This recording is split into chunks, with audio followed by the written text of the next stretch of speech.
చంద్రబాబు నాయుడు గారి కూటమి ప్రభుత్వం అధికారంలోకి వచ్చిన ఈ 19 నెలల కాలంలో 31 మంది పిల్లలు హాస్టల్లో ఉండేటటువంటి పిల్లలు చనిపోయినటువంటి పరిస్థితి. నిన్నటికి నిన్న ఇంకొక ఆశ్రమ పాఠశాల విద్యార్థిని బలైంది. విద్యార్థిని తల్లిదండ్రులు కొర్రా భాస్కర్రావు లక్ష్మీ దంపతుల కథనం ప్రకారం కొర్రా పూజిత 14 సంవత్సరాలు పెదబైలు గిరిజన సంక్షేమ ఆశ్రమ బాలికల పాఠశాల 2లో 9వ తరగతి చదువుతుంది. ఈ నెల 8న సంక్రాంతి సెలవులు ఇవ్వడంతో ఇంటికి వచ్చింది. గొంతులో నొప్పి దగ్గు వస్తుందని చెప్పడంతో 10న తల్లిదండ్రులు ఏదైతే పెద్దబైలు పిహెచ్సికి తీసుకెళ్లి పరీక్ష చేయించారు. HB 6.2 ఉందని మందులు ఇచ్చారు. ముంచగిపుట్టు ఏరియా ఆసుపత్రికి వెళ్లాలని సూచనతో అక్కడ మళ్ళీ పరీక్షలు చేసి తేడా ఏమీ లేదని చెప్పారు. దీంతో పూజితను తల్లిదండ్రులు ఇంటికి తీసుకొచ్చారు. ఈ నెల 14న పూజితకు గొంతు నొప్పి ఎక్కువైంది. శ్వాస తీసుకోవడానికి ఇబ్బంది పడింది. దీంతో తల్లిదండ్రులు ఉదయం 8 గంటలకు 108 అంబులెన్స్కి ఫోన్ చేశారు. అయితే 2 గంటలు పడుతుందని సిబ్బంది సమాధానం చెప్పారు. 108 అంబులెన్స్ రావడానికి 2 గంటలు పట్టిద్దని చెప్పారంట. ఎలా ఉందో ఆంధ్రప్రదేశ్ రాష్ట్రంలో దారుణమైనటువంటి పరిస్థితి ఒకసారి మీరు చూడండి. తర్వాత దీంతో ఎంపీటీసీ ద్వారా తల్లిదండ్రులు 108కి ఫోన్ చేస్తే గంటలు వస్తామని సిబ్బంది బదిలిచ్చారు. ఎంతకు 108 రాకపోవడంతో ఆటోలో 8 కిలోమీటర్ల దూరంలో ఉన్న పెద్దబైలు పిహెచ్సికి వెళ్లారు.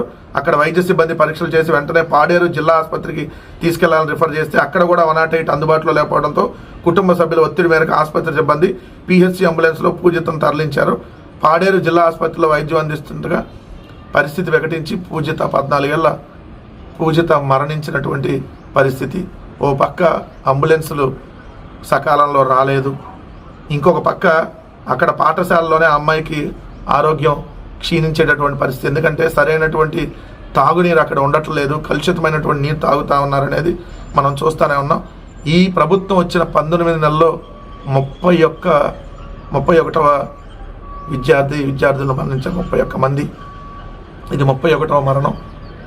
ప్రభుత్వ హత్యలు, చిన్న పిల్లలను పొట్టన పెట్టుకుంటా ఉన్నారు. కనీసం ఇప్పటికైనా చర్యలు తీసుకోండి, ఇంకా మిగిలిన పిల్లలు చనిపోకుండా. 19 నెలల్లో 31 మంది పిల్లలు చనిపోవటం ఏందండి? ప్రభుత్వ స్కూల్లో చదివేటటువంటి పిల్లలు, ప్రభుత్వ హాస్టల్లో ఉండేటటువంటి పిల్లలు. ఎంత దారుణమైనటువంటి పరిస్థితి ఆంధ్రప్రదేశ్ రాష్ట్రంలో ఉందో చూడండి. 3,03,000 కోట్లు అప్పులు చేశారు ఇప్పుడు వరకు. పిల్లలకు కనీసం తాగునీరు కూడా ఇవ్వలేనటువంటి దిక్కుమాలిన స్థితిలో ఈ ప్రభుత్వం ఉండి పిల్లలను పొట్టన పెట్టుకుంటుందంటే ఏం చేయాలి? ఈ ప్రభుత్వాన్ని నిమ్మకు నీరెత్తినట్టున్నారు. ముఖ్యమంత్రి స్పెషల్ ఫ్లైట్లో తిరుగుతాడు, ఉప ముఖ్యమంత్రి స్పెషల్ ఫ్లైట్, సకల శాఖల విధ్వంస మంత్రి నారా లోకేష్ స్పెషల్ ఫ్లైట్. పిల్లలకు మాత్రం తాగటానికి మంచి నీరు ఉండదు. 19 నెలల్లో 31 మంది చనిపోతారు. ఇది ఆంధ్రప్రదేశ్లో ప్రస్తుత పరిస్థితి.